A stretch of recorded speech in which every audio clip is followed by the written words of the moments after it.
Hello, I am Ariane Rose Prietos. Hello, I am Juver Blaquera. Hi everybody, my name is Helfort Bacalso. Hello guys, I am Alvin. Hello, I am Diego A. Matillano III. Hello, I am Ruales-Llasos, and we are the Group 3. We will discuss The national economy In Patrimony, Social justice And human rights. Education, Science and Technology, arts, culture, and sports, the family, journal provisions, Fundamental powers. of the state.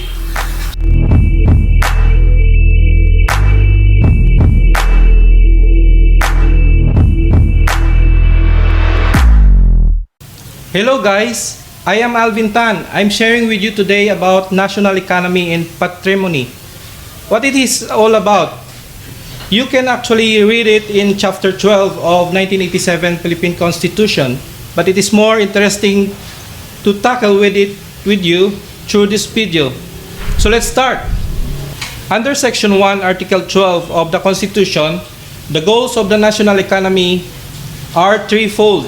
To aid your memory, it is as easy as MSE. M stands for more equitable distribution of opportunities, income, and wealth. S stands for sustained increase in the amount of goods and services produced by the nation for the benefit of the people. And E, expanding productivity as the key to raising the quality of life for all, especially the underprivileged. The state shall promote industrialization and full employment based on two things. First, sound agricultural development and agrarian reform. And second, through industries that make full and efficient use of human and natural resources. Industries should also be competitive in both domestic and foreign markets. In the pursuit of these goals, all sectors of the economy in all regions of the country shall be given optimum opportunity to develop. Private enterprises, including corporations, cooperatives, and similar collective organizations shall be encouraged to broaden the base of their ownership. In other words, those organizations or corporations should increase their capitalization. Section 1, if you notice, expresses some general economic policies of the Constitution. The principles therein shall serve as constitutional guidelines for the various branches of government for the promotion of the common good in the economic sphere. Consistent with the concept of Article 12, there are three basic directions we must learn. First, it sets dual goal of dynamic productivity and a more equitable distribution of what is produced. Second, it seeks complementarity between industrialization and agricultural development. Third, it is productive of things Filipino. Under Section 2, Article 12 of the Constitution, it states that all lands of the public domain, waters, minerals, coal, petroleum, and other mineral oils, all sources of potential energy, fisheries, forests or timber, wildlife, flora and fauna, and other natural resources are owned by the state.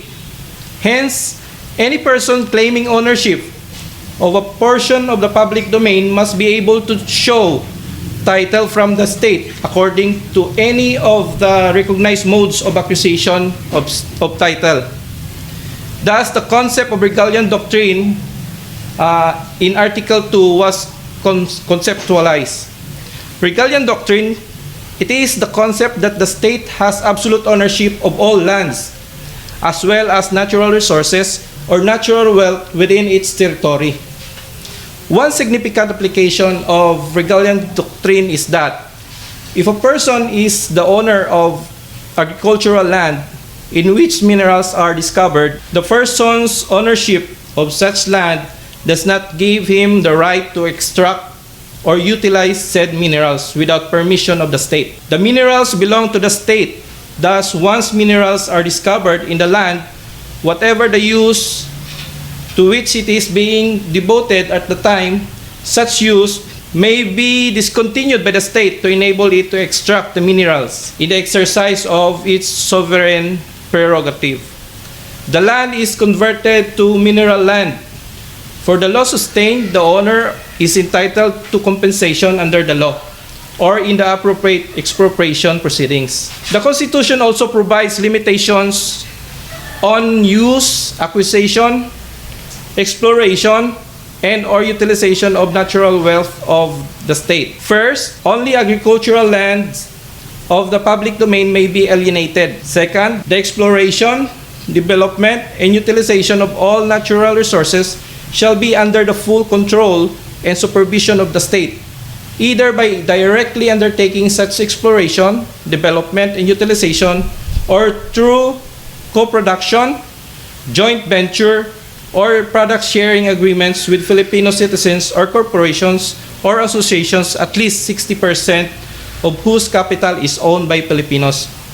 Third, all agreements with qualified private persons may be for the period not exceeding 25 years, renewable for another 25 years. The 25-year limit is not applicable to water rights for irrigation, water supply, fisheries, or industrial uses other than the development of water power, for which beneficial use may be the measure and the limit of the grant.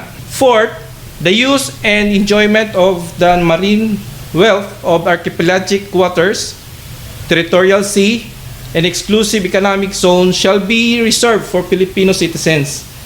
Thus, aliens would not be allowed even if they paid rent or fees for fishing rights. The Congress may, by law, allow small-scale utilization of natural resources by Filipino citizens, as well as cooperative fishing farming with priority to subsistence fishermen and fish workers in rivers, lakes, bays, and lagoons. Sixth, the President may enter into agreements with foreign-owned corporations involving either technical or financial assistance for large-scale exploration, development, and utilization of minerals, petroleum, and other mineral oils according to the general terms and conditions provided by law, based on real contributions to the economic growth and general welfare of the country. In such agreements, the state shall promote the development and use of local scientific and technical resources. Seventh,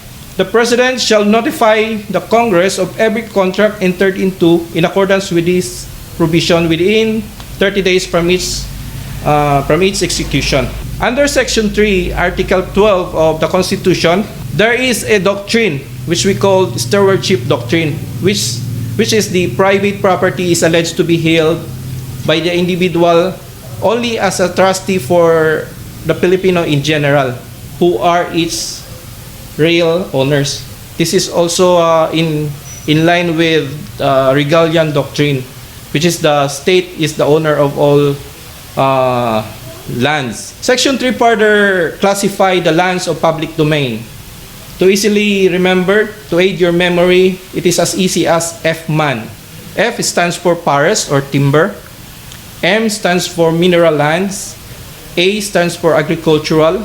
And N stands for natural parks. There is a question here. Who classifies lands? The power to classify public lands is generally vested in the legislative department, but may be delegated to the executive branch. There is also a limitations in the disposition of public lands. First, only agricultural lands are alienable. Agricultural lands of the public domain may further be classified by law according to the uses to which they may be devoted. Second, private corporations or associations may not hold alienable lands of the public domain except by lease for a period not exceeding 25 years, renewable for not more than 25 years, and not exceed 1,000 hectares in land area. And third, for Filipino citizens, they may lease not more than 500 hectares and acquire not more than 12 hectares by purchase, homestead, or grant. It should be noted that the ban on acquisition of alienable public lands applies to private corporations. It does not apply to public corporations. The acquisition of alienable public lands, therefore, is now open only to public corporations and qualified natural persons. It It has been said by Justice Aquino in case of Lawson Ayog versus Judge Cusi that one purpose of this constitutional prohibition is to equitably diffuse land ownership or to encourage owner cultivatorship and economic family-sized farms and thereby prevent the recurrence of huge land holdings by corporations or private persons. There are means by which lands of the public domain may become private land.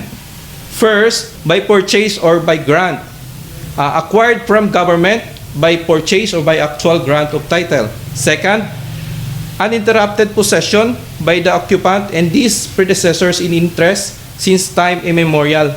For such possession would justify the presumption that the land had never been part of the public domain or that it had been a private property even before the Spanish conquest.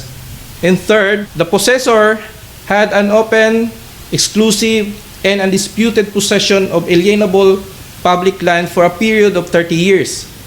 The law itself mandates the possessor shall be conclusively presumed to have performed all the conditions essential to a government grant and shall be entitled to a certificate of title. And by legal fiction, the land has already ceased to be of the public domain and has become private property. The Constitution also protects the indigenous cultural communities to their ancestral lands.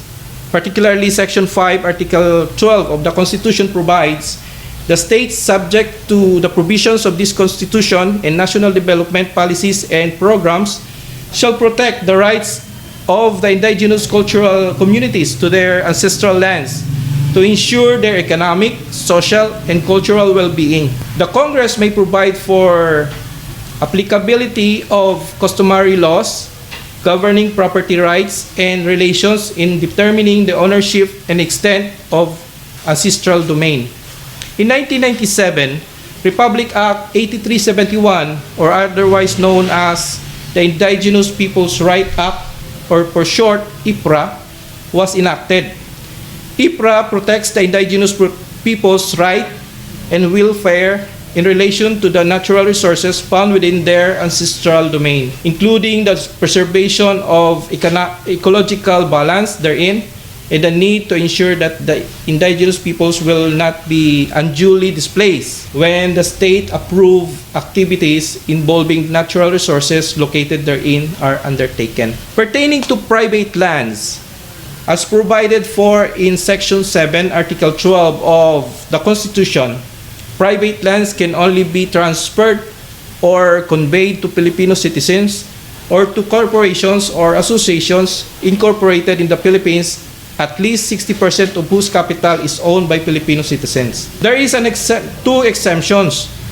First, in intestate succession, where an alien heir of a Filipino is a transferee of private land. Or second, a natural-born citizen of the Philippines who has lost his Philippine citizenship may be a transferee of private land subject to limitation provided by law. The citizen requirement is only required at the time the land is acquired.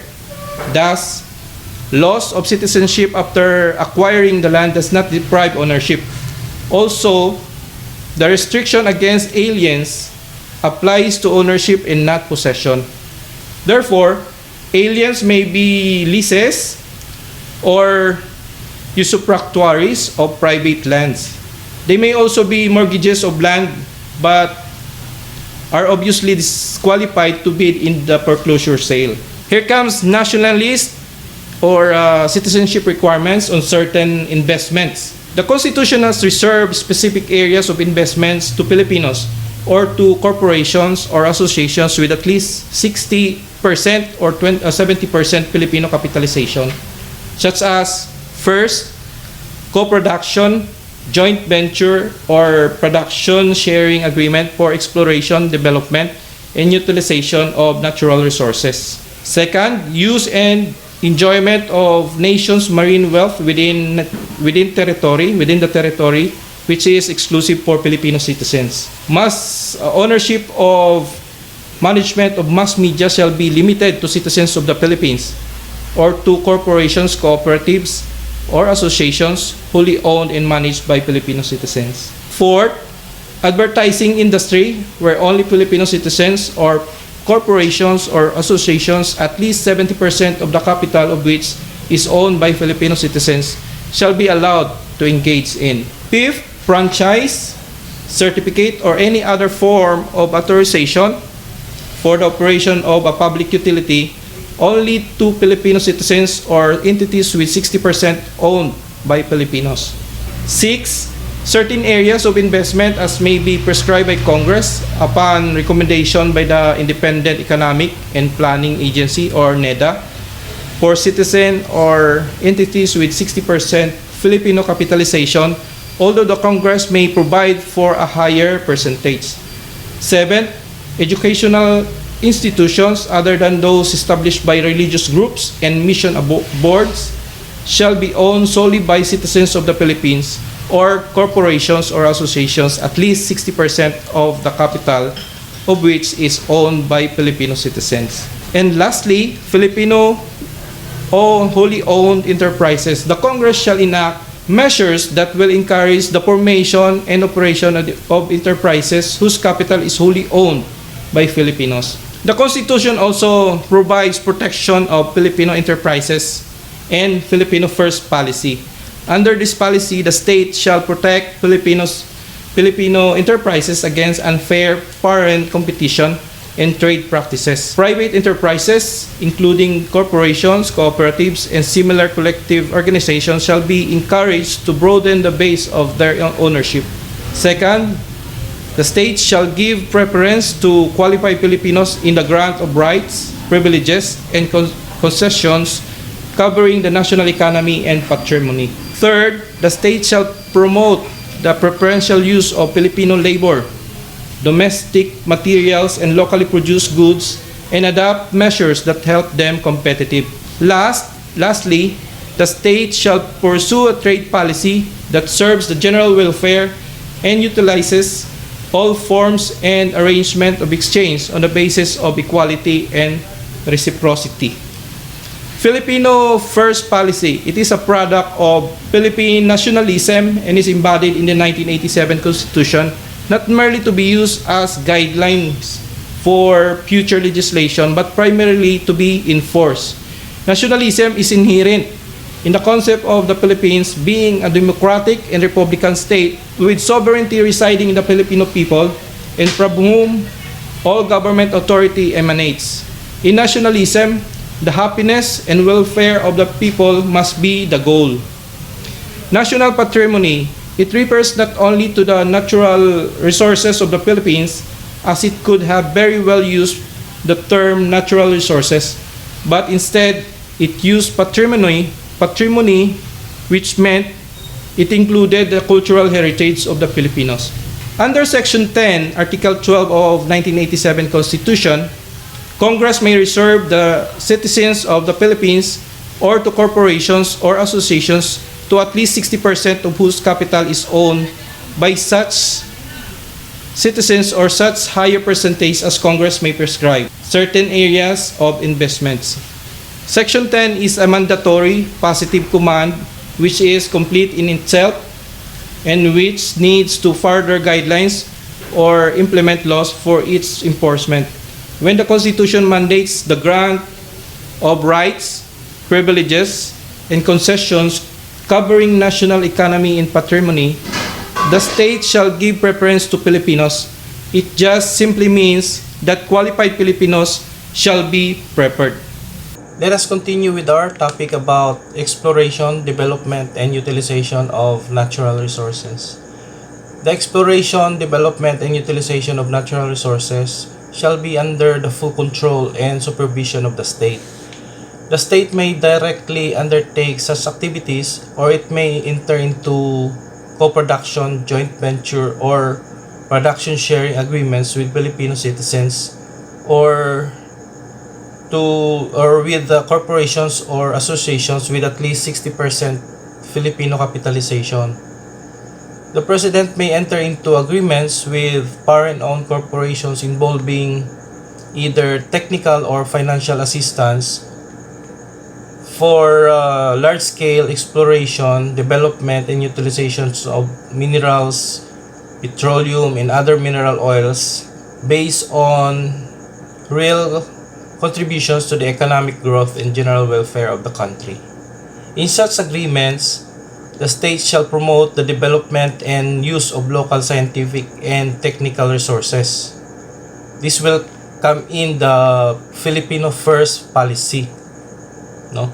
We will utilize first the Filipino laborers or expertise and technical expertise, and before we will outsource from other countries. With regard to marine wealth in our archipelagic waters, territorial sea, and exclusive economic zone, the Constitution reserves the right only to Filipino citizens to enjoy or use our marine resources. The Congress may also, by law, allow small-scale utilization of natural resources by Filipino citizens, as well as cooperative fish farming with the priority to subsistence fishermen and fish workers in rivers, lakes, bays, and lagoons.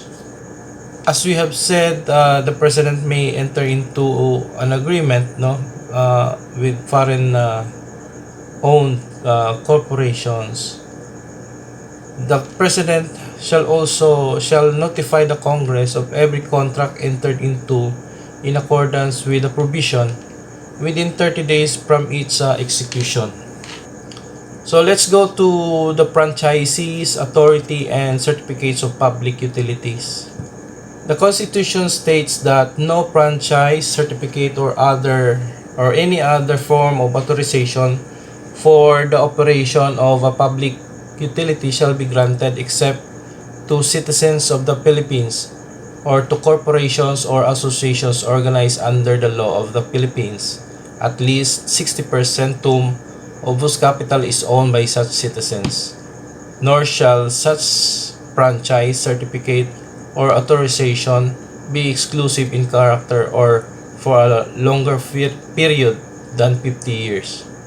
Neither shall any such franchise or right be granted except under the condition that it shall be subject to amendment, alteration, or repeal by the Congress when the common good so requires. The state shall encourage equity participation in public utilities by the general public. In other words, the state encourage the general public to have some equity participated in public utilities such as electricity, water, telephones, and others. The participation of foreign investors in governing body of any public utility enterprise shall be limited to their proportionate share in its capital, and all the executive and managing officers of such corporation or association must be citizens of the Philippines. What is public utility, by the way? A public utility is a business or service engaged in regularly supplying the public with some commodity or service of public consequence, such as electricity, gas, water, transportation, telephone, or telegraph service. Okay. To constitute a public utility, the facility must be necessary for the maintenance of life and occupation of the residents. As the name indicates, public utility implies public use or service to the public. A franchise is not required before one can own the facilities needed to operate a public utility, so long as it does not operate them to serve the public. Upon the other hand, a franchise to operate a public utility is not an exclusive private property of the franchisee. No franchisee can demand or acquire exclusively in the operation of a public utility. Thus, a franchisee cannot complain of seizure or taking of property because of the issuance of another franchise to another competitor. Thus, it was held that all broadcasting, whether by radio or television stations, is licensed by the government. Radio and television companies do not own the airwaves and frequencies. They are merely given temporary privilege of using them. A franchise is a privilege subject to amendment. So if you remember the ABS-CBN, after they reached the 50 years in operation, they are subjected to renew their franchise.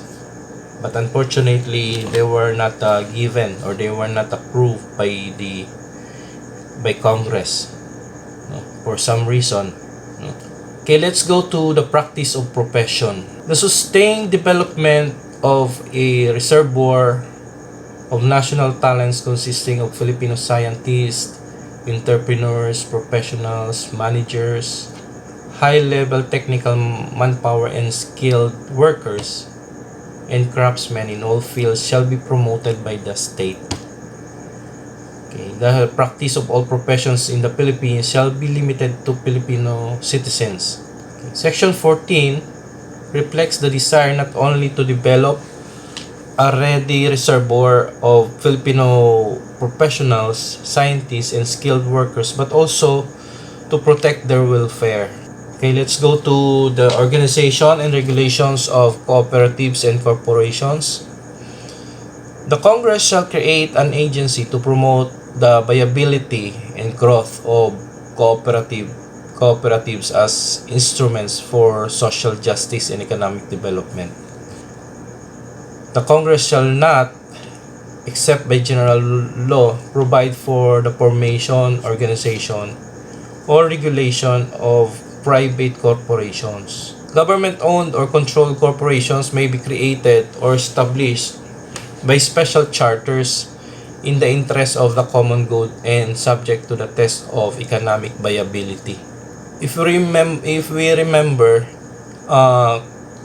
cooperative is under the supervision and control of Cooperative Development Authority, while the corporations are under the Security and Exchange Commission. These are the two government agencies who control, who monitor and supervise cooperatives and corporations respectively. Okay, let's go to government takeover of business or industries. In times of national emergency, when the public interest so requires, the state may, during the emergency and under reasonable terms prescribed by it, temporarily take over or direct the operation of any private-owned public utility or business affected with public interest. The state may, in the interest of national welfare and or defense, establish and operate vital industries, and upon payment of just compensation, transfer of public ownership utilities and other private enterprises to be operated by the government. So that can be done by the government, no? When in times of national emergencies, like what happened in the national capital region, or particularly in Metro Manila. If you remember, there was a crisis, water crisis, no? And I remember when President Duterte warned the concessionaire to give enough water supply to the public, or else the government will take over the operation of that particular utility. No? So Section 17 is an aspect of emergency powers clause. The taking over of private business affected by public interest is just another facet of emergency powers generally reposed upon Congress. Thus, when Section 17 states that the state may, during the emergency and under reasonable terms prescribe it, temporarily take over or direct the operations of any privately owned public utility or business affected with public interest, it refers to Congress, not to the President. Now, whether or not the President may exercise such power is dependent on whether Congress may delegate it to him pursuant to a law prescribing the reasonable terms thereof. So, as worded, Section 17 pertains only to a temporary takeover of vital facilities. In here, there is no transfer of ownership.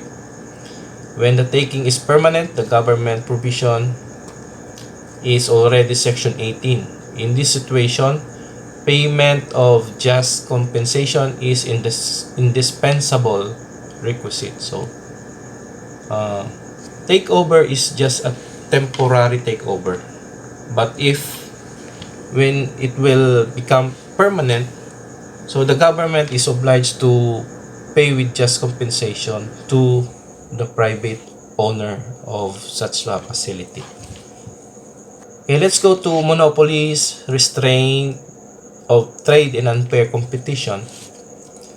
The state shall regulate or prohibit monopolies when the public interest so requires. No combinations in restraint of trade or unfair competition shall be allowed. The provision is a statement of public policy on monopolies and on combination in restraint of trade. Section 19 is an antitrust in history and spirit. It espouses competition. Only competition which is fair can release the creative forces of the market. Competition underlies the provision. The objective of antitrust law is to assure a competitive economy based upon the belief that through competition, producers will strive to satisfy consumers' wants at the lowest price with sacrifice of the fewest resources. Competition among producers allows consumers to bid for goods and services and thus matches their desires with society's opportunity costs. Additionally, there is reliance upon the operation of the market system or pre-enterprise to decide what shall be produced, how resources shall be allocated in the production process, and to whom various products will be distributed. The market system relies on the consumer to decide what and how much shall be produced and on competition among producers who will manufacture it. Okay, what is monopoly? A monopoly is a privilege or peculiar advantage vested in one or more persons or companies consisting in the exclusive right or power to carry a particular business or trade, manufacture a particular article, or control the sale of a particular commodity. Okay, let's go to the creation of Central Monetary Authority. The Congress shall establish an independent Central Monetary Authority. The members of governing board must be, this is the requirement, this is the qualification rather, by the governing board or board of directors of the Bangko Sentral ng Pilipinas. In the new law, the board of directors of Bangko Sentral ng Pilipinas are the monetary board, the members of monetary board. So to qualify, each member must be natural born Filipino citizens with known integrity and patriotism, the majority of whom shall come from a private sector. They shall also be subject to such other qualifications and disabilities as may be prescribed by law. The authority shall provide policy direction in the areas of money, banking, and credit. It shall have supervision over the operations of banks and exercise such regulatory powers as may be provided by law over the operations of finance companies and other institutions performing similar functions. Foreign loans may only be incurred in accordance with law and the regulation of the monetary authority.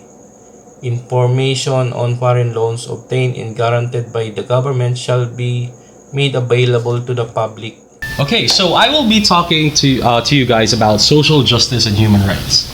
So social justice is the embodiment of the principle that those who have less in life should have more in law.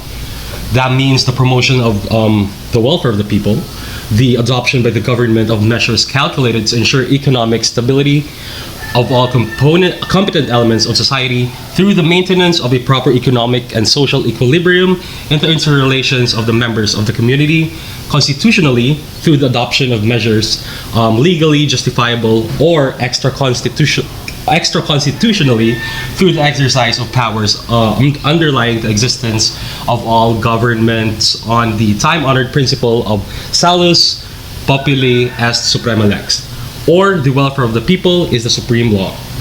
That means the equalization of economic, political, and social opportunities with special emphasis on the duty of the state to tilt the balance of social forces by favoring the disadvantaged in life. So what are the goals of this so-called social justice? So we must always remember the abbreviation ERC, E being number 1, equitable diffusion of wealth and political power for common good. Number 2, letter R, regulation of acquisition, ownership, use and disposition of property and its increments. And lastly, letter C, creation of economic opportunities based on freedom of initiative and self-reliance. So in order for the people of the state to enjoy total social justice, what the Constitution has done is give the different sectors of the state privileges to enjoy. So in order for the people of the state to enjoy total social justice, what the Constitution did was give the different sectors of the state privileges that they might enjoy. So let's talk about the labor sector first. So the labor sector is given the right to organize.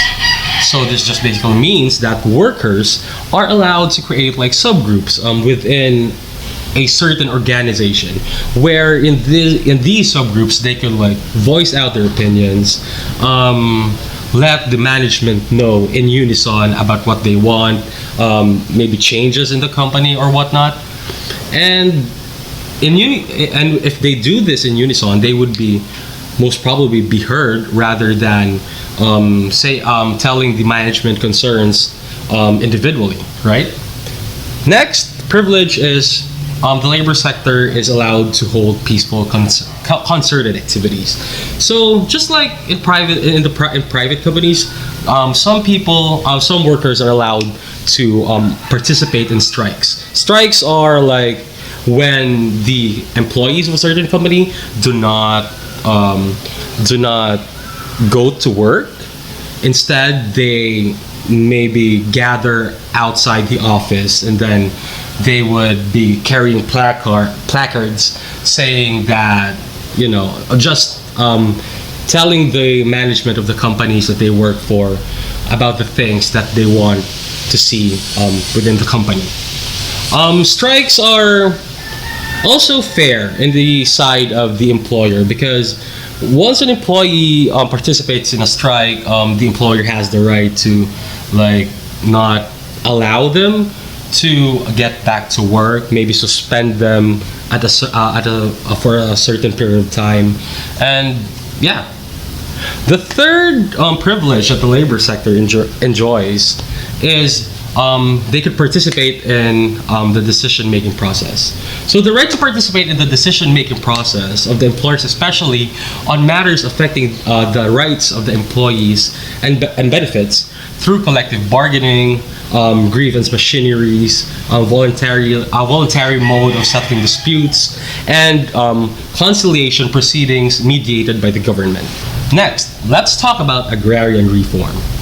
So, agrarian reform aims at efficient production and a more equitable distribution of land, which recognizes the right of farmers and regular farm workers who are landless to own directly or collectively the lands they till, or, in the case of other farm workers, to receive a just share of the fruits of the land. So, the state shall encourage and undertake the just distribution of all agricultural lands, subject to such priorities and reasonable retention limits as the Congress may prescribe, taking into account ecological, developmental, and equity considerations, and subject to the payment of just compensation. So let's talk about Comprehensive Agrarian Reform Law, also known as CARL, C-A-R-L.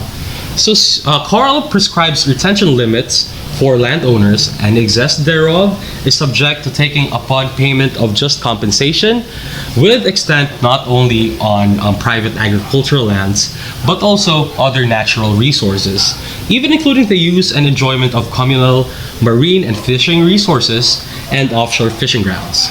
So for the Comprehensive Agrarian Reform Law, we must always keep in mind the abbreviation FRIAR, F-R-I-A-R. So the only F stands for Farmers and Landowners Participation.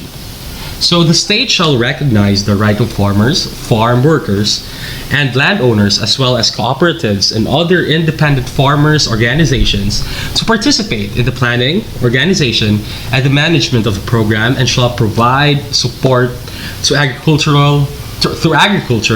support to agriculture through appropriate technology and research, and adequate financial, production, marketing, and other support services.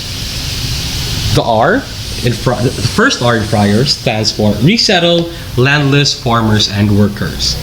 So, the state may resettle landless farmers and farm workers in its own agricultural estates, which shall be distributed to them in the manner provided by law. The next item would be the I in FRIAR, which is incentives to landowners. So, the state shall provide incentives to landowners to invest the proceeds of the Agrarian Reform Program to promote industrialization, employment creation, and privatization of public sector enterprises. Next item, letter A in FRIAR, which stands for Application of Agrarian Reform. So, the state shall apply the principles of agrarian reform or stewardship whenever applicable in accordance with law, and the disposition or utilization of other natural resources, including lands of the public domain, under lease or concessions suitable to agriculture, subject to prior rights, homestead rights of small settlers, and the rights of indigenous communities to their ancestral lands. Next, the second and final R in FRIAR, which stands for Rights of Fishermen. So the state shall protect the rights of subsistence fishermen, especially of local communities, to the preferential use of local marine and fishing resources, both inland and offshore, and provide support to such fishermen through appropriate technology and research, adequate financial, production, and marketing assistance, and other services. Now let's talk about urban land reform and housing. So the state shall, by law and for the common good, undertake, in cooperation with the public sector, a continuing program of urban land reform and housing, which will make available at affordable cost decent housing and basic services to underprivileged and homeless citizens in urban centers and resettlement areas, and shall also promote adequate employment opportunities to such citizens, and shall respect the rights of small property owners. So let's now move on to the health sector. So for health, the state shall adopt an integrated and comprehensive approach to health development, which shall endeavor to make essential goods, health, and other social services available to all people at affordable cost. Number two, the state shall endeavor to provide free medical care to paupers. Number three, the state shall establish and maintain an effective food and drug regulatory system and undertake appropriate health manpower development and research responsive to the country's health needs and problems. Number 4, the state shall establish a special agency for disabled person for rehabilitation, self-development, and self-reliance, and their integration into the mainstream of society. So let's now proceed to the role and rights of people's organizations. The people's organizations are bona fide associations of citizens with demonstrated capacity to promote the public interest and with identifiable leadership, membership, and structure. The state shall respect the role of independent people's organizations to enable the people to pursue and protect, within the democratic framework, their legitimate and collective interests and aspirations through peaceful and lawful means. We just celebrated the Human Rights Month last month. Yes, sir. Yeah. So it is very important because it is being safeguarded by the no less than our Philippine Constitution. So in upholding the human rights, we are observing the right to life, liberty, and the property of every person, in order to ensure that every citizen is accorded of such right. And by observing such right, we could be able to come up with a society that respect such right to life, liberty, and property, and to ensure that each and everyone be treated humanely as provided for in our Constitution. At the same time, with the international human rights treaties that the Philippines is a party thereto. And it is basic that by observing such human rights, we could be able to live in a society wherein everyone is respected, which is due to every citizen. At the same time, every person who lives in this country. So since we are done with social justice, let us now proceed to human rights. So the Constitution has formed the Commission on Human Rights, or CHR, an independent office which shall be composed of a chairman and 4 members who must be natural-born citizens of the Philippines, and majority of whom shall be members of the bar. So in remembering the powers and functions of the CHR, let us keep in mind of the abbreviation Acacia Pi VO. Acacia like the tree, pie like the pie as in like pizza is a pie, and VO as in VO like voice out maybe or whatnot. What can you think about what it stands for? Okay, so for Acacia, the first A stands for adoption of rules of court. So the Commission on Human Rights shall adapt its operational guidelines and rules of procedure and cite for contempt for violations thereof in accordance with the rules of court. The first letter C in the Acacia abbreviation, which is number 2, is continuing research and educational programs. So the CHR shall establish a continuing program of research, education, and information to enhance respect for the primacy of human rights. The second letter A for the Acacia abbreviation, which is our number 3, is assistance request. So the CHR shall request the assistance of any department, bureau, office, or agency in the performance of its functions. The second letter C for the Acacia abbreviation is compliance with international treaties.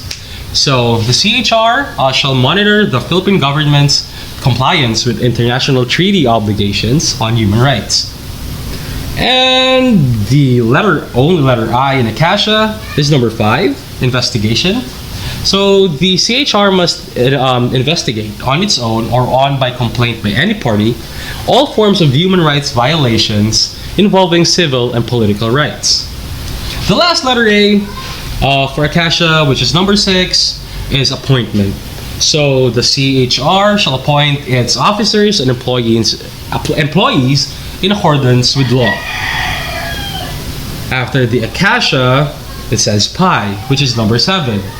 Letter P, protection of Filipinos' human rights. The CHR shall provide appropriate legal measures for the protection of human rights of all persons within the Philippines as well as abroad, or Filipinos residing abroad, and provide for preventive measures and legal aid services to the underprivileged whose human rights have been violated or need protection.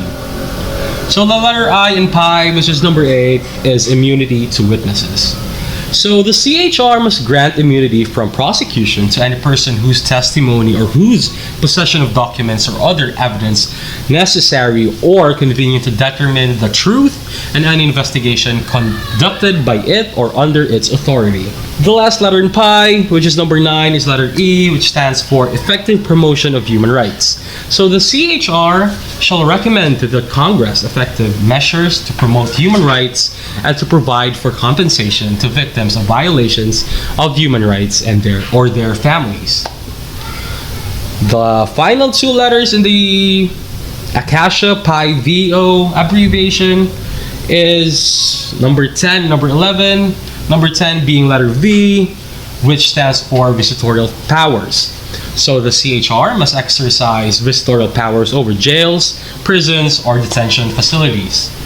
Lastly, letter O, number 11, is other lawful duties and functions. So the CHR must perform such other duties and functions as may be provided by law. So I'm here to talk about the Chapter 14 of the 1987 Philippine Constitution.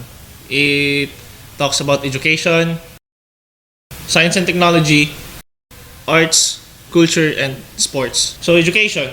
The right to education is recognized in international law as a fundamental human right.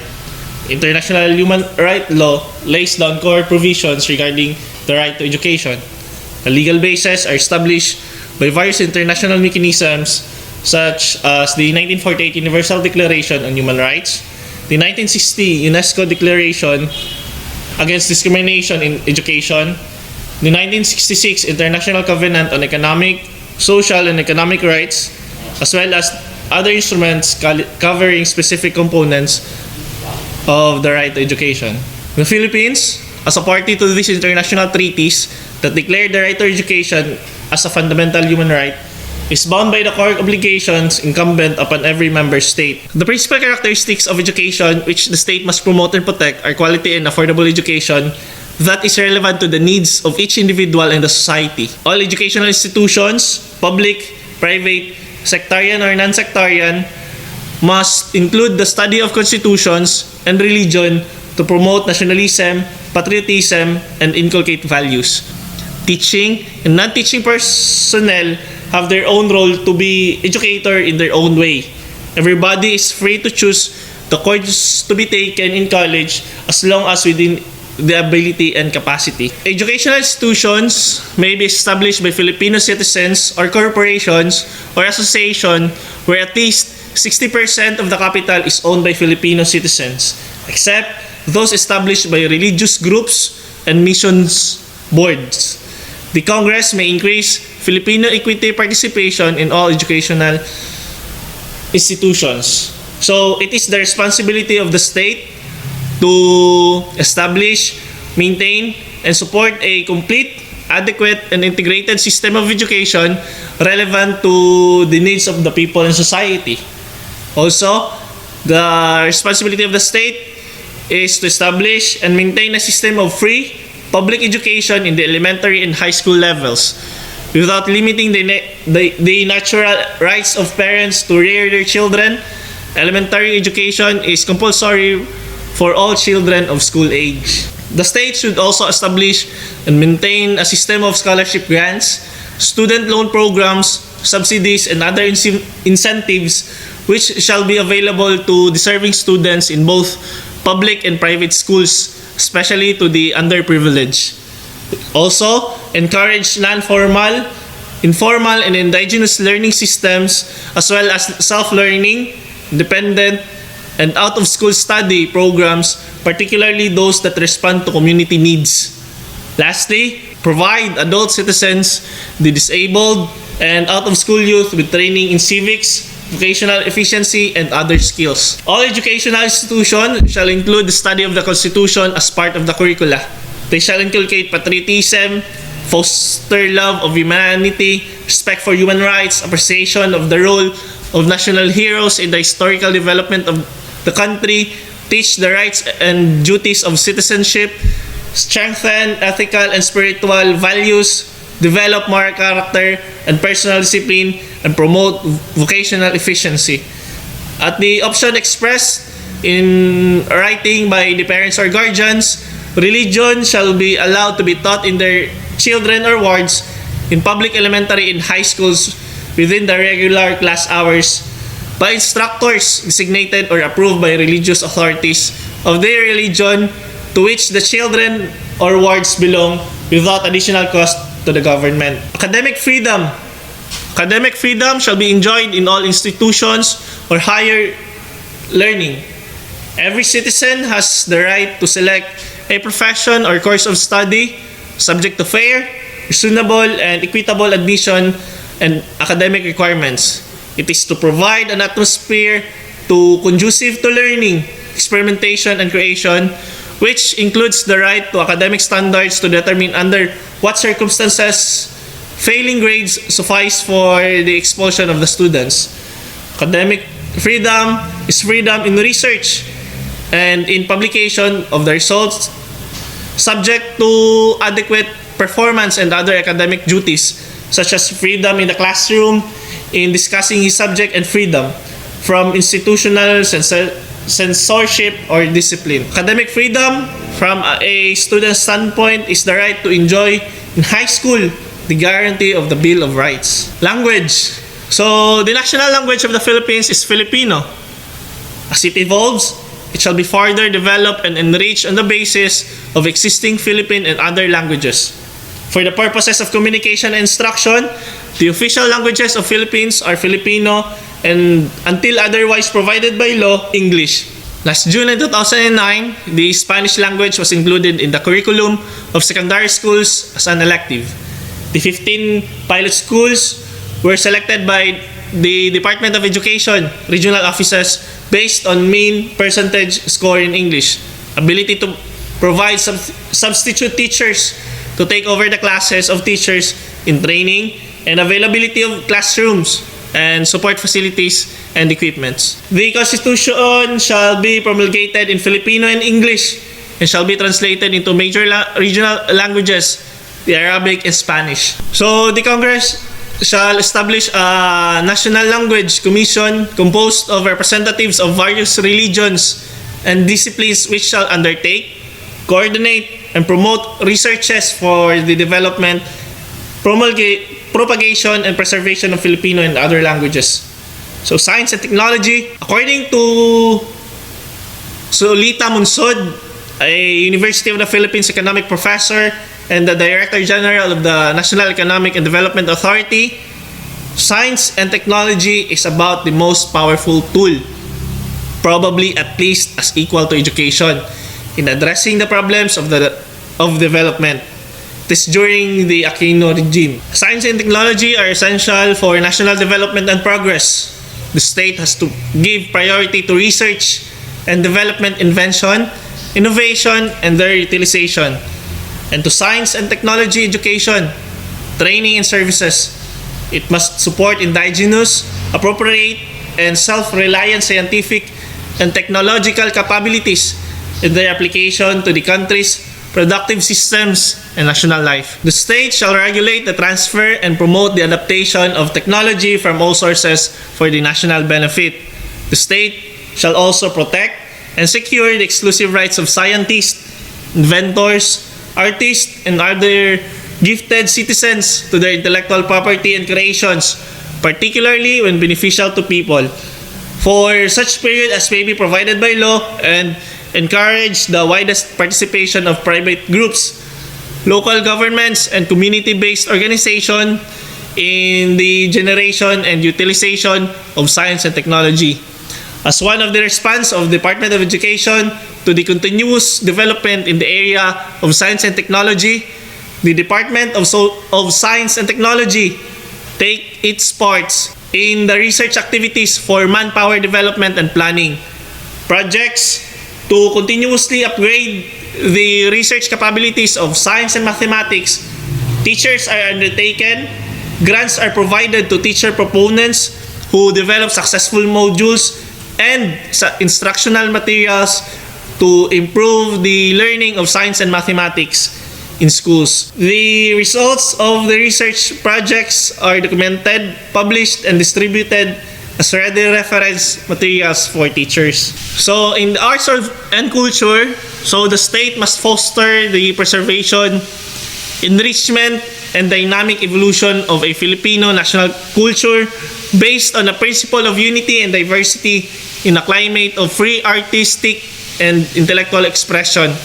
Arts and letters will enjoy the patronage of the state. The state has to conserve, promote, and popularize the nation's historical and cultural heritage and resources, as well as artistic creations. All the country's artistic and historic wealth constitutes the cultural treasure of the nation and must under the protection of the state, which may regulate its disposition. The state has to recognize, respect, and protect the rights of the indigenous cultural communities to preserve and develop their cultures, traditions, and institutions. Also, the state shall conserve, promote, and popularize the resources as well as the artistic creations. Lastly, the state shall ensure equal access to cultural opportunities through the educational system, public or private entities, scholarships, grants, and other incentives, and community centers and other public venues. So in sports, the state must promote physical education and encourage sports programs, league competitions, and amateur sports, including training for international competitions to foster self-discipline, teamwork, and excellence for the development of a healthy and alert formulation of national plans and policies. All educational institutions shall undertake regular sports activities throughout the country in cooperation with athletic clubs and other sectors. As a teacher in a far-flung area, I have 3 points to support the importance of education in our society. 1. It gives you lifelong learning and skills that would support and prepare you to face the reality of life. 2. It gives you confidence. If you have an education, you are confident to face the world. 3. It gives you empowerment. An educated person is an empowered person, and an empowered person can do a lot of things. You will have a voice in a society, people will hear you, and you will be respected, and you will have that impact and influence in the community where you are in. That is because of education. Article 15 of the Constitution of the Republic of the Philippines is an article devoted to the family. It only contains 4 sections, but gives emphasis on the family as a foundation of the nation, as clearly stated in Section 1. Accordingly, the state shall strengthen its solidarity and actively promotes its total development. And what then is the foundation of the family? The answer is in Section 2. Marriage, as an inviolable social institution, is the foundation of the family and shall be protected by the state. The Constitution decrees marriage as legally inviolable and protects it from dissolution at the whim of the parties. Furthermore, in annulment cases, any doubt should be resolved in favor of the validity of the marriage. Section 3 enumerates specific family rights in which the state shall defend. 1. The right of spouses to found a family in accordance with their religious convictions and the demands of responsible parenthood. 2. The right of children to assistance, including proper care and nutrition, and special protection from all forms of neglect, abuse, cruelty, exploitation, and other conditions prejudicial to their development. 3. The right of family to family living wage and income. And 4. The right of families or family associations to participate in the planning and implementation of policies and programs that affect them. For this section, let us be reminded of the keywords: found a family, assistance, living wage and income, participate in policy planning and implementation, or FALP. F-A-L-P. FALP. Lastly, Section 4. The family has a duty to care for its elderly members, but the state may also do so through just programs of social security, meaning the duty to care for the elderly is given to both the family and the state. Why is it important to protect the rights of the family? Family is important because it provides love, support, and a framework of values to each of its members. Family members teach each other, serve one another, and share life's joys and sorrows. Families provide a setting for personal growth. Family is the single most important influence in a child's life. Parents and family form a child's first relationships. We have lots of rights, but the basic right that we have are the right to be safe, to be treated with affection, to be educated, to have medical care, and to be protected against cruelty and abuse. Parents have the duty to protect their children's rights until they are old enough to make their own way in the world. Sometimes, an only child doesn't form a family of their own, and other times it's violence that forces a person to live without a family. It could also be that someone of advanced age is abandoned by their relatives.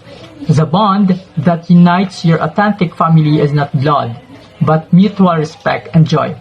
Because without families in society, no one will be taught to be loved or have any kind of affection. People would not be designed to even have thoughts of love and affections. Thank you. Now we move to Article 16, General Provisions.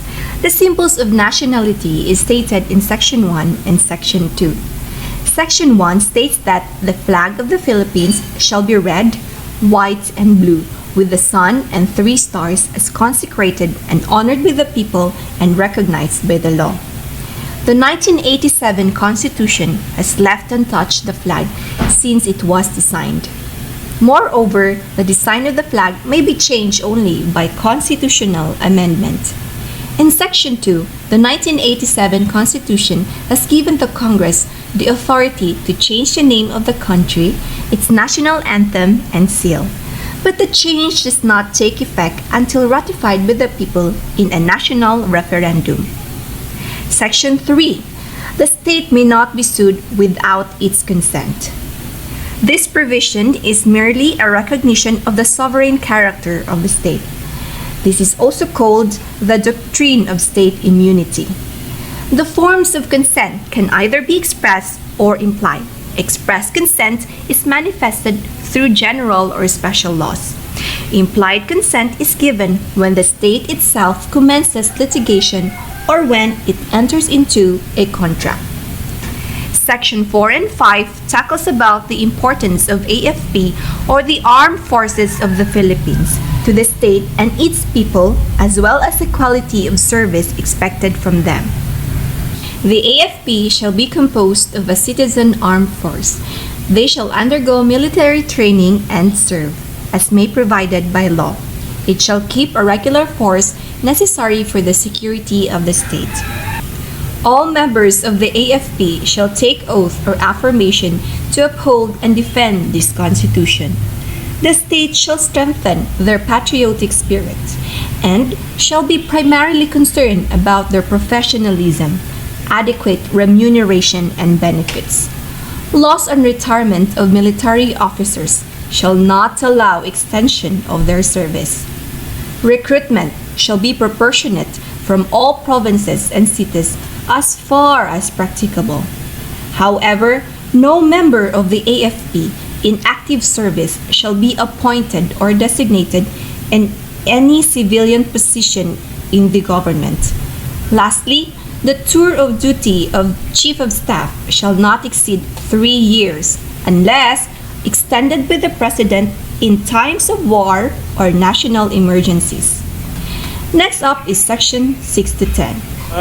On the functions of the Armed Forces of the Philippines, of course, the primary function of the Armed Forces of the Philippines is to secure the people's way of life, their well-being, and their cultures. And likewise, another function is to secure the sovereignty and the territorial integrity of the nation. On the importance of patriotism, patriotism is important because it serves as the driving force of an individual to commit themselves for the defense of the country and in nation building. Section 6. The state shall establish and maintain one police force, which shall be national in scope and civilian in character, to be administered and controlled by a national police commission. The authority of the local executives over the police units in their jurisdiction shall be provided by law. Section 7 is for war veterans, veterans of military campaigns, their surviving spouses and orphans, in which the state is mandated to provide immediate and adequate care, benefits, and other forms of assistance. Section 8. The state shall review and upgrade the pensions and other benefits due to the retirees. Section 9. The state shall protect consumers from trade malpractices. And Section 10 is for the development of Filipino capability and emergence of communication structure suitable to the needs of the nation and a policy that respects the freedom of speech and of the press. Finally, we are down to the last two sections of Article 16.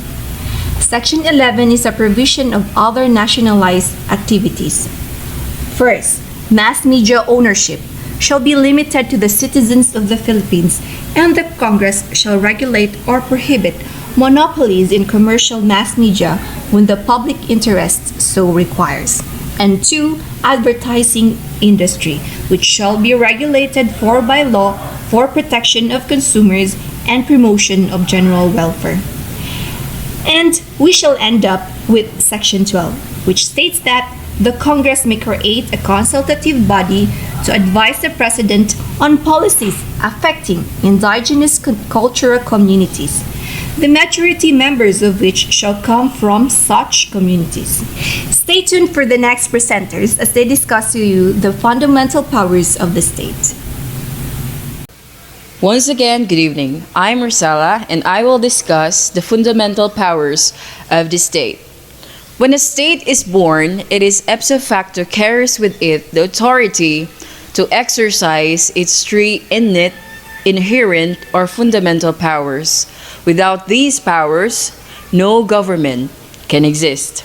There are three inherent powers of the state with an abbreviation of PET or PET. These are police power, eminent domain, and taxation power. When we say police power, it is the power to regulate liberty and property for the promotion of the general welfare. When we say eminent domain, it is the power which enables the state to take or confiscate private property for public use upon payment of just compensation to the owner. For the taxation power, it is the power by which the sovereign raises revenue to defray the necessary expenses of the government. So these three inherent powers of the state have similarities with an abbreviation of L, III, and E. L stands for legislative in character. They are primarily legislative in character. I stands for inherent in the state. It may be exercised without need of an express constitutional grant. Indispensable. The state cannot exist without them. Interference. It justifies state's interference with private rights. And there's this what we call E, equivalent compensation. They all presuppose an equivalent compensation. Police power through the maintenance of a healthy, clean, and orderly society. Eminent domain through just compensation, and taxation through protection and benefits extended by the government. When there are similarities, there are as well as distinctions of the inherent powers of the state. They are liberty and property, public use, right to exercise, and nature of compensation. When we say liberty and property, Police power regulates both liberty and property, whereas eminent domain and taxation are addressed to property rights only. For public use, in police power, the property which is injurious or harmful is destroyed, confiscated, or regulated at the very least. In eminent domain and taxation, the property is intended for public use or purpose. Right to exercise.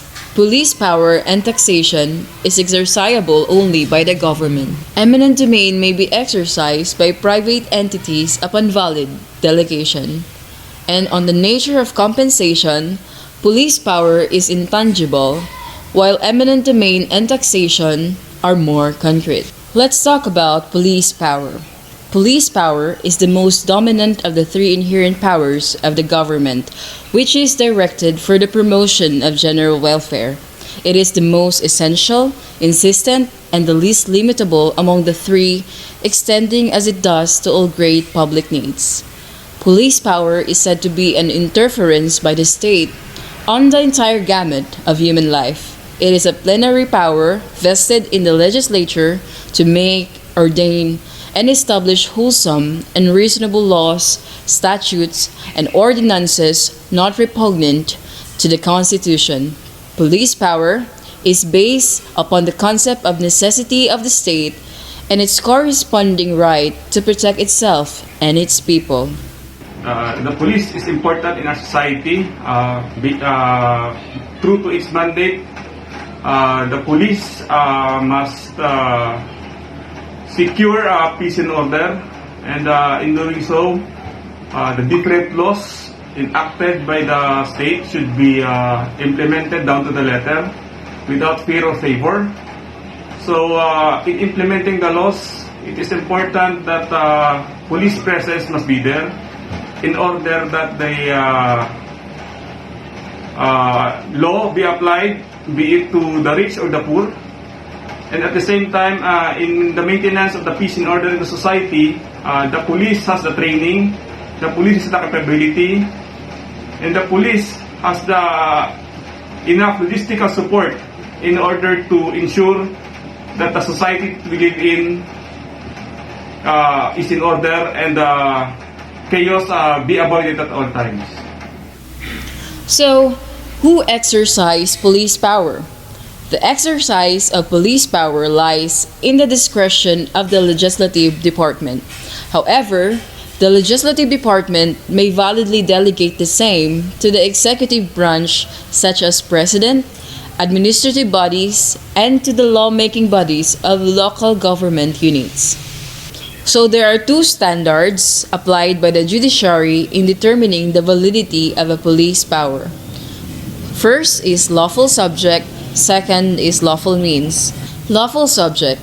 The interests of the public in general require the interference of the state. The second one is lawful means. The means employed are reasonably necessary for the attainment of the purpose sought to be achieved and not unduly oppressive upon the individuals. The second inherent power of the state is what we call eminent domain. Eminent domain enables the state to forcibly acquire private lands intended for public use upon payment of just compensation to the owner. It may cover church properties without assaulting the doctrine of separation of church and state. Eminent domain remains an inherent power of the state, notwithstanding the provision found in Section 9, Article 3 of the Constitution that private property shall not be taken for public use without just compensation. So here are the guidelines of the state in the exercise of eminent domain. First, the taking must be for public use. Second, just compensation must be paid. And last, due process must be observed in the taking. Who exercise eminent domain? The power of eminent domain is essentially a legislative prerogative, but the Congress may validly delegate the same to other governmental agencies or even to private entities to meet essential public needs. As a rule, courts are precluded from inquiring into the exercise of the power of eminent domain, particularly on the wisdom and practicability, as long as the limitations spelled out in the Constitution. Now let's talk about expropriation proceedings. When we say expropriation, it is the deprivation or transfer of ownership. Please take note that a property already devoted for public use cannot be further expropriated unless pursuant to a law or by virtue of an authority coming from Congress. The power of eminent domain or expropriation need not be exercised where the owner is willing to sell his property under such terms and conditions, both acceptable to the seller and the purchaser. So there are two stages of expropriation proceedings. First, determination of the validity of the expropriation, and second, determination of just compensation. On the determination of the validity of the expropriation, determination of the authority of the plaintiff to exercise the power of eminent domain and the propriety of its exercise in the context of the facts involved in the suit. On the first stage, determination of the authority of the plaintiff to exercise the power of eminent domain and the propriety of its exercise in the context of the facts involved in the suit. In the second stage, determination by the court of the just compensation for the property sought to be taken with the assistance of not more than 3 commissioners. So what are the requisites of a valid taking? We have made a mnemonics of PULPO, P-U-L-P-O, which stands for private property, under warrant, longer period, public use, and ousting and deprivation of owner. Private property. The expropriator must enter a private property. Under warrant. Entry must be under warrant or color of legal authority. Longer period. Entry must be for more than a momentary period. Public use. Property must be devoted for public use or otherwise informally appropriated or injuriously affected. And on the ousting and deprivation of owner, utilization of property must be in such a way as to oust the owner and deprive him of beneficial enjoyment of the property. What constitutes taking? Taking occurs not only when the government actually deprives or disposes the property owner of his property or of its ordinary use, but also when there is a practical destruction or material impairment of the value of his property. Now, what constitutes public use? With respect to the elements of public use, the expropriator should commit to use the property pursuant to the purpose stated in the petition for expropriation filed, failing which, it should file another petition for the new purpose. If not, it is then incumbent upon the expropriator to return the said property to its private owner, if latter desires to reacquire the same. So in layman's language, eminent domain is a taking of private property by the government for public use after just compensation. So what is just compensation? Just compensation is the fair and full equivalent for the loss sustained from the act of expropriation.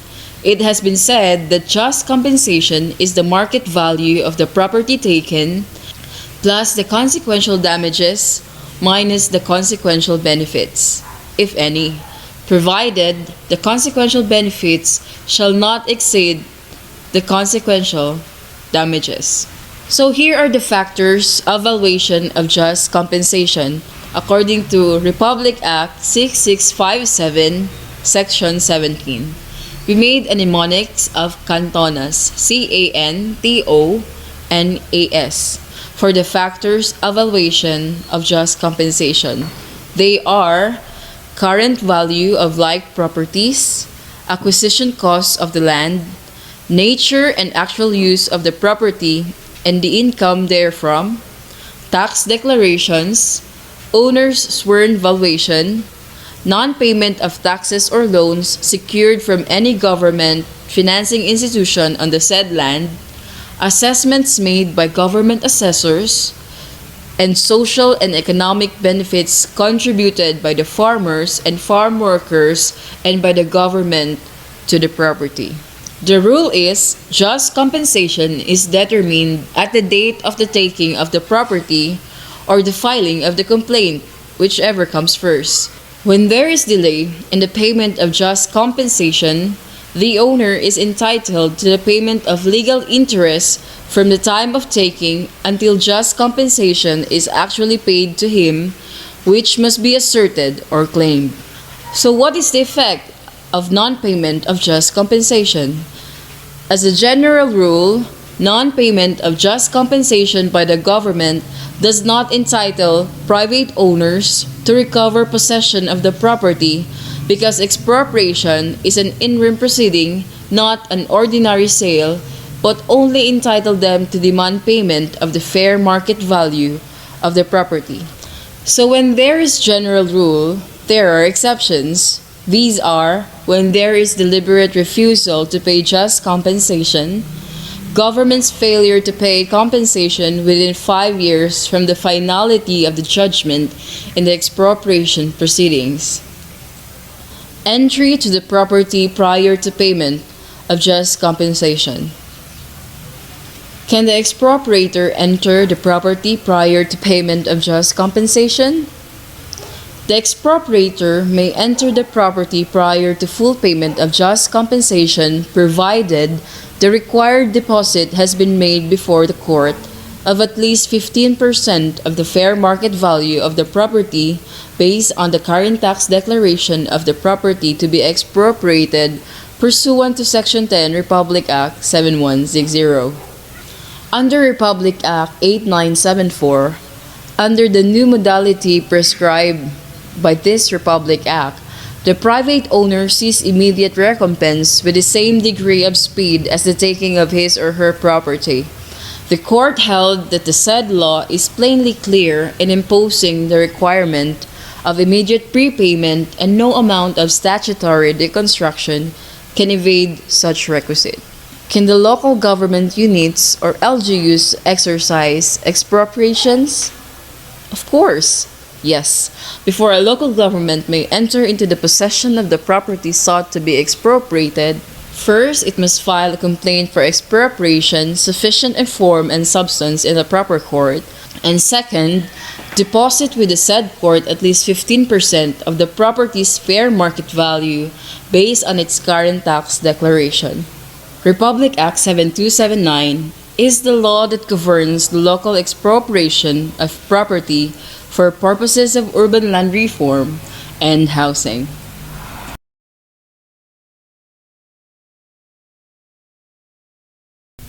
Now let us discuss the last inherent power of the state, the taxation. It is the power by which the sovereign raises revenue to defray the necessary expenses of the government. It is a power emanating from necessity, a necessary burden to preserve the state's sovereignty. The power to tax, like the power of eminent domain and police power, is not granted by the Constitution. It is entirely up to the Congress or the legislative body on whether to impose a tax in the first place, whom or what to tax, for what public purpose, as well as the amount or rate of tax. It is also defined as an enforced proportional contribution from persons and property imposed by the state by virtue of its sovereignty, for the support of the government and for the public needs. Payment of taxes is an obligation based on law and not on contract. Taxes are important because they are the lifeblood of the government. Without taxes, the government would be paralyzed for lack of moving power to activate and operate it. Taxes are needed for public use, such as Social Security, Medicare, transportation, education, national defense, and more. Taxes are the lifeblood of our country. It helps the government fund projects for economic development. So taxes are very important because the existence of a government is a necessity, and the government cannot continue without the means to pay for its expenses. Yes, you heard it right. No taxes, no education. No taxes, no national defense. And that is one of the purposes and objectives of taxation, to promote the general welfare of the people. Taxation may be used as an implement of the police power in order to promote the general welfare of the people. and to maintain the peace and order. Second objective is to raise revenue. The government needs to raise revenue to pay the country's debts, building infrastructure and salary for government employees. Taxes may be imposed for regulatory purpose. For instance, in the rehabilitation and stabilization of threatened industry, which is affected by the public interest like the oil industry. The fourth objective is the reduction of social inequality.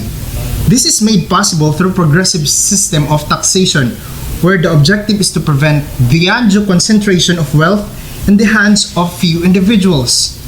Progressivity is the keystone of the principle that those who are able to pay should shoulder the bigger portion of the tax burden. Fifth, to encourage economic growth.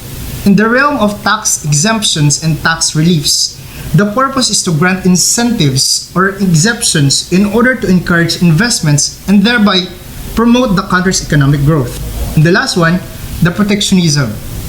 In some important sectors of the economy, as in the case of foreign importations, taxes sometimes provide protection to local industries like protective tariffs and custom duties. So how is taxation different from license fee? In distinguishing tax and regulation as a form of police power, the determining factor is the purpose of the implemented measure.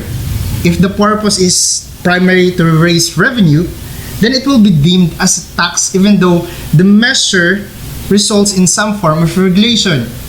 If the purpose is primarily to regulate, then it is deemed a regulation, an exercise of police power of the state, even though incidentally, revenue is generated. Now let us proceed to the attributes and characteristics of taxation. Please remember the FLOP RP, force charge, legislative in character, object of imposition, payable in money, reasonable assessment, and public purpose. It is a force charge imposition or contribution and as such operates in evitum, which means that it is no way dependent upon the will of the contractual assent, express or implied of the persons taxed. It is also levied by the legislative body of the state. It is imposed by the state on persons, property, or exercises within its jurisdiction. It is pecuniary burden generally payable in money. It is assessed in accordance with some reasonable rule of appointment, and it is imposed for the public purpose. Now there are also limitations of the taxing power.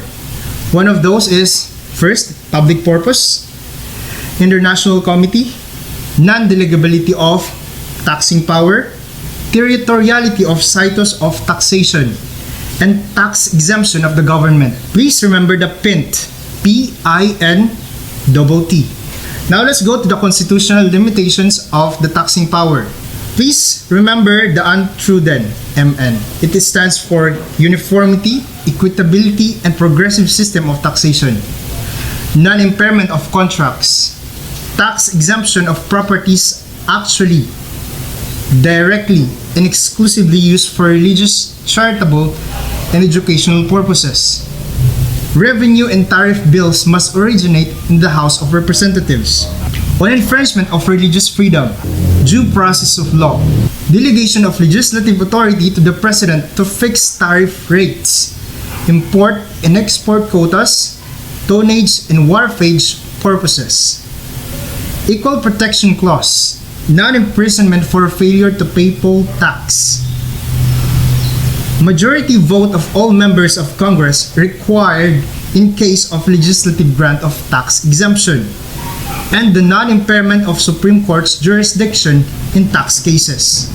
Pursuant to Section 5, Article 10 of the Constitution, each local government unit shall have the power to create its own sources of revenues and to levy taxes, fees, and charges, subject to such guidelines and limitations as the Congress may provide, consistent and the basic policy of local autonomy. Here are some important principles of taxation. Please remember the DUET-P. D-U-E-T-P. First, double taxation means taxing the same property twice when it should be taxed only once. That is taxing the same person twice by the same jurisdiction for the same thing. There is no provision in the Constitution specifically prohibiting double taxation, but it will not be allowed if it violates equal protection. Second, uniformity in taxation. It refers to the geographical uniformity, meaning it operates with the same force and effect in every place where the subject of it is found. The third, equitable rule in taxation. It means that all taxable articles, kinds, or subjects of the same class are taxed at the same rate. Fourth, tax exemptions may either be provided by the Constitution or by a statute. It is a basic postulate that tax exemption is strictly construed against the taxpayer. Hence, the taxpayer is bound to substantiate his claim that he is tax exempt. Likewise, if the exemption is granted, it is revocable. But if it is granted for valuable consideration, it is considered irrevocable. And the last principle of taxation is progressivity in taxation. Means that the tax rate increases as the tax base increases.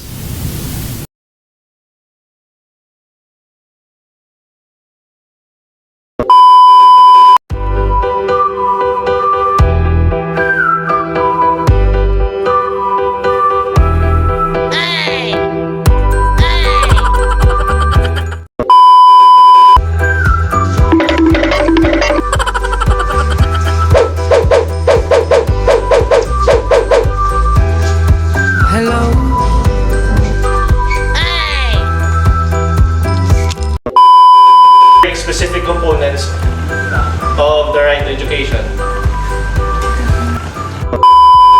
79 is the law that governs the lawful expropriation of property.